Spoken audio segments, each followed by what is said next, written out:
Hyderabad NALSAR స్నాతకోత్సవానికి CJI justice Surya Kant ను ముఖ్య అతిథిగా ఆహ్వానించడంపై విద్యార్థులు తీవ్ర అభ్యంతరం వ్యక్తం చేశారు.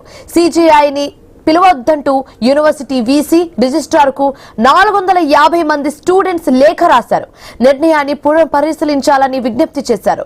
స్నాతకోత్సవ తేదీ ఇంకా ఖరారు కాలేదు కాబట్టి ముఖ్య అతిథి ఎంపిక విషయంలో తమ అభిప్రాయాలను పరిగణలోకి తీసుకోవాలని విద్యార్థులు లేఖ ద్వారా కోరారు.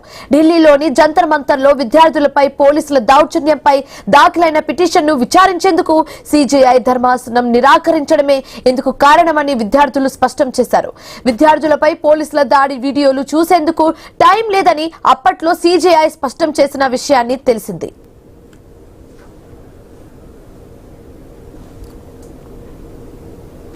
చట్టాన్ని అభ్యసిస్తున్న విద్యార్థులుగా రాజ్యాంగ హక్కులు, న్యాయం పొందడం, బాధిత వ్యక్తుల విన్నపాలను అలంకరించడం వంటి సూత్రాలు మాకు అత్యంత ముఖ్యమని విశ్వవిద్యాలయం ఎంచుకునే ముఖ్య అతిథుల్లోనూ ఈ విలువలు ప్రతిబింబించాలని చెప్పారు స్టూడెంట్స్. నిరసనకారులపై పోలీసుల దౌర్జన్యాన్ని తీవ్రంగా పరిగణించి వ్యక్తి చేతుల మీదుగా పట్టాలు తీసుకోవడం నల్సర్లో మేం నేర్చుకున్న సూత్రాలకు భిన్నంగా ఉందని విద్యార్థులు ఆ లేఖలో పేర్కొన్నారు. ఇప్పటికే సిజేఐని చీఫ్ గెస్ట్ గా పిలిచిన Tata Institute of social science తర్వాత స్నాతకోత్సవాన్ని వాయిదా వేసుకుంది. రైట్, ఇదే అంశానికి సంబంధించి మరింత తాజా సమాచారం మా కరెస్పాండెంట్ క్రాంతి అందిస్తారు. క్రాంతి, శివాని, మనం చూసుకున్నట్లయితే నల్సార్ యూనివర్సిటీలో విద్యార్థులు ఏమాత్రం వెనక్కి తగ్గడం లేదు. సాధారణంగా ప్రతి సంవత్సరం నల్సార్ యూనివర్సిటీలో జరిగే స్నాతకోత్సవానికి సుప్రీంకోర్టు ప్రధాన న్యాయమూర్తి ముఖ్య అతిథిగా వచ్చి విద్యార్థులకి డిగ్రీ పట్టాలు అందజేస్తారు. కానీ ఈ సంవత్సరం ఆయనను పిలవద్దు అంటూ విద్యార్థులు ఇప్పటికే 450 మంది సంతకాలు పెట్టి ఆ రిప్రజెంటేషన్ ని వీసీకి రిజిస్ట్రార్ కి ఇచ్చారు. దాని తర్వాత కొంత ఇద్దరి మధ్య విద్యార్థులతో చర్చలు జరిపే ప్రయత్నము యూనివర్సిటీ యాజమాన్యం చేసినట్టు మనకు తెలుస్తుంది. కానీ దాంట్లో కూడా విద్యార్థులు ఎక్కడ వెనక్కి తగ్గలేదు. మీరు ఇప్పటికే ఇంక ఎలాంటి డేట్ ఫిక్స్ కాలేదు, అఫిషియల్ గా గెస్ట్ కూడా అనౌన్స్ చేయలేదు కాబట్టి మీరు ఇతన్ని మార్చేయండి. విద్యార్థుల సమస్యల పట్ల ఏమాత్రం కనికరం లేని చీఫ్ జస్టిస్ మాకు అతిథిగా వద్దు.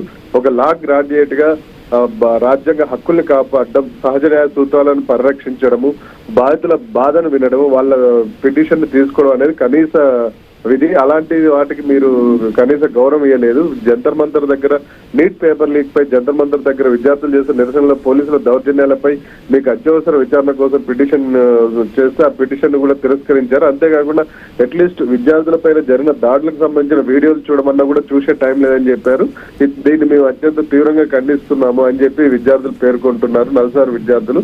ఇందులో భాగంగానే ఈ రోజు మనం చూసుకున్నట్లయితే ఇప్పటికే టాటా ఇన్స్టిట్యూట్ ఆఫ్ సైన్సెస్ వాళ్ళు కూడా చీఫ్ జస్టిస్ ని సూర్యకాంత్ ని గెస్ట్ గా పిలిచి వాళ్ళు కాన్వకేషన్ పెట్టుకున్నారు. అయితే విద్యార్థులు చూస్తున్న నిరసన నేపథ్యంలో ఆ స్నాతకోత్సవాన్ని Tata Institute of Social Sciences వాళ్ళు వాయిదా వేసుకున్నారు. ఇక్కడ నల్సార్లో కూడా ఇదే పరిస్థితి ఉంది. అయితే ఆ విద్యార్థులు కాదని నా యూనివర్సిటీ యాజమాన్యం ముందు పోలేని పరిస్థితి అయితే ఉంది. ఒకవేళ ఎప్పుడు ప్రతి సంవత్సరం కొనసాగుతున్న సాంప్రదాయం ప్రకారం యూనివర్సిటీ కనుక చీఫ్ జస్టిస్ ని గెస్ట్ గా పిలిచి స్నాతకోత్సవం నిర్వహిస్తే కనుక విద్యార్థులంతా దాన్ని బహిష్కరించే ప్రమాదం కనిపిస్తుంది. దీంతో విద్యార్థుల్ని ఒప్పించే ప్రయత్నం, సామరస్యపూర్వకంగా చర్చలు జరిపి వాళ్ళని ఒప్పించే ప్రయత్నం చేయాలని యూనివర్సిటీ యాజమాన్యం చేస్తుంది. ఇప్పటికే ఒక దశలో వాళ్ళతో చర్చలు జరిపిన అది విఫలమైనట్టు మనకు తెలుస్తూ ఉంది. వేచి చూడాలి ఏం జరుగుతుంది అనేది. అయితే క్రాంతి, ఇప్పుడు ఈ నల్సర్ యూనివర్సిటీలో ఎవ్రీ ఇయర్ కాన్వకేషన్ ని సిజేఐని పిలవడం అనేది ఒక ఆనవాయితీగా వస్తున్న విషయం అక్కడ స్టూడెంట్స్ కి కూడా తెలుసు. బట్ స్టిల్ ఈసారి చీఫ్ జస్టిస్ ఆఫ్ ఇండియా ఆయనను పిలవడానికి ఎందుకు అపోజ్ చేశారు? అంటే ఇలా అపోజ్ చేస్తే యూనివర్సిటీ కూడా దాన్ని పరిగణలోకి తీసుకొని ఇప్పుడు ప్రస్తుతానికైతే వాయిదా వేసింది, కానీ క్యాన్సిల్ చేసే అవకాశం కూడా ఏమైనా ఉందంటారా?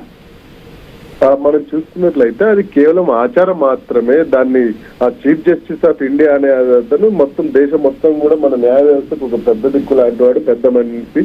అతనే ఆ సర్వోన్నత న్యాయస్థానంలో అతిపెద్ద పదవైన ప్రధాన న్యాయమూర్తి స్థానంలో ఉంటారు. ఆయనను కలవడం, ఆయనను డైరెక్ట్ చూడడం పెద్ద గొప్పగా భావిస్తుంటారు లా గ్రాడ్యుయేట్స్. అలాంటిది ఆయన చేతుల మీదుగా వాళ్ళ డిగ్రీని అందుకోవడం అనేది జీవితంలో గొప్ప అచీవ్మెంట్ లాంటిది. దాన్ని అతని చేతి మీద తీసుకుంటే చాలా స్ఫూర్తివంతంగా ఉంటుంది. ఇదే ఉద్దేశంతో నల్సార్ యాజమాన్యం ప్రతి సంవత్సరం చీఫ్ జస్టిస్ పిలిచి చేస్తుంటారు. ఇది నల్సార్ యూనివర్సిటీ అనేది కూడా దేశంలోని అతి ప్రతిష్టాత్మకమైన న్యాయ విద్యా సంస్థల్లో అదొకటి. అందుకే చీఫ్ జస్టిసెస్ కూడా ఇక్కడికి రావడానికి వాళ్ళు కూడా ఆసక్తి చూపిస్తుంటారు. ఇందులో భాగంగానే ప్రతి సంవత్సరం వస్తున్నారు.